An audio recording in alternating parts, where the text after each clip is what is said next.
Buddhist Thich Nhat Hanh called the mind our one true home.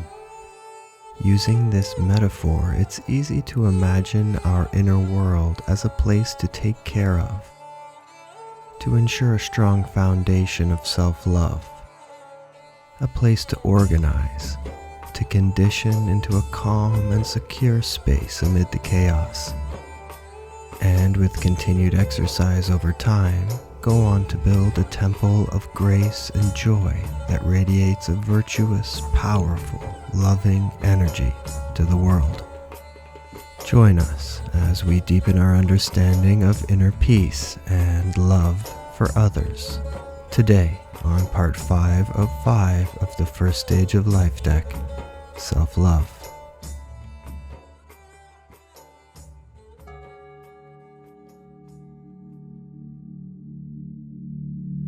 Let's start by taking a single deep, refreshing breath in through the nose, holding at the top,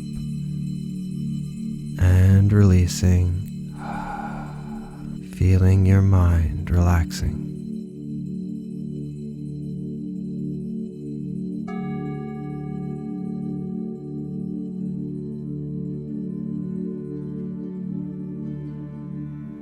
French author and 1947 Nobel Prize winner André Gide once said, "Loving yourself isn't vanity, it's sanity." And self-compassion researcher Dr. Kristen Neff reminds us, self-compassion is not a way of avoiding self-improvement or responsibility. It's a way of actively caring for ourselves so that we are energized to make needed changes. By consistently exercising our mind muscle of self-compassion, we can greatly strengthen our sense of steadiness and self-assuredness. Through this work, we come to feel less frantic, less judgmental, less attention-hungry, less worry about others' opinions, less negative comparison. We find ourselves speaking less quickly, cutting people off less, overreacting less, dwelling less, getting stuck less. This inner acceptance includes incorporating our darker parts, our blind spots, and our shadow, an ongoing process Carl Jung called individuation. Here, our past insecurities begin to dissipate. We stop worrying about our mistakes and faults. Our focus is freed. We start seeing new opportunities. The more you nurture yourself, psychologist Tara Brach says in her book Radical Compassion, the more you'll find you're living from your future self, the best of who you are. It is with composure and dignity that we can embrace adversity. A calmness develops, which entrepreneur Naval Ravikant believes to be the ultimate assertion of confidence. A quiet, egoless resilience and observational patience emerges, where there wasn't one before. This is best defined as a manifestation of inner peace and grace, which Friedrich Schiller eloquently defined as the beauty of form under the influence of freedom. Here we embody the virtue and disposition of kindness, compassion, and goodwill towards ourselves and others. We start treating ourselves like a best friend, with kindness and understanding, less criticism and judgment, especially in times of suffering. With tough love where we need it, but recognizing, celebrating, consoling, complimenting, being there for ourselves as a friend would. Just like with any relationship, the one we have with ourselves takes consistent attention and conditioning. This becomes even more important when you consider what Brené Brown observes in her book, The Gifts of Imperfection, that we can only love others as much as we love ourselves,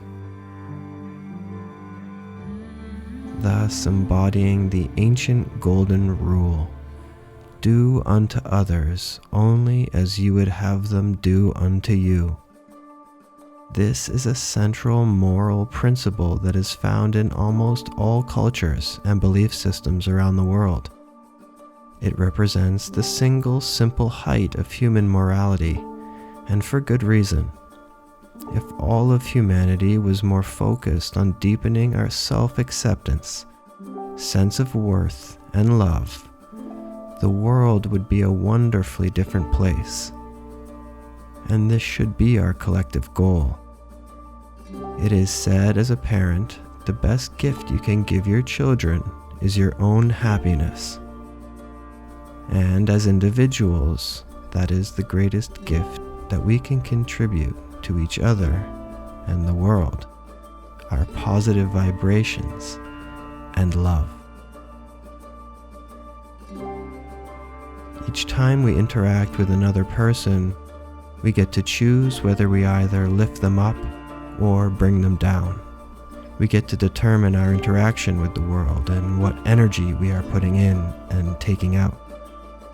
And in order to do our best for others, consistently and more effortlessly, it all starts with doing our best for ourselves.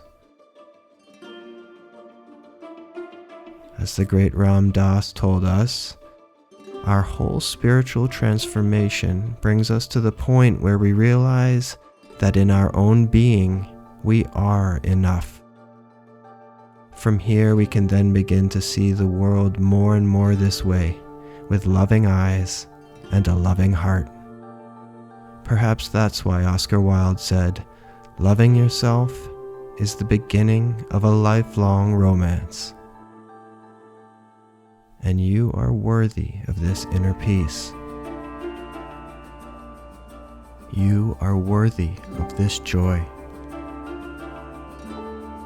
You are an incredible human being, and your love is powerful.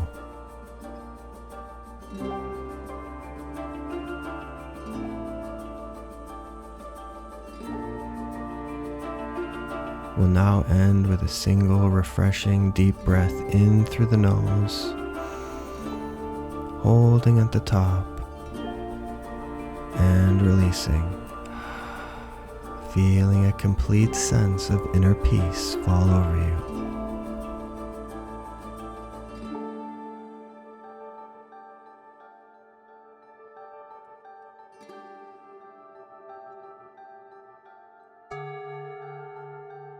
Take a moment to recognize yourself for being here.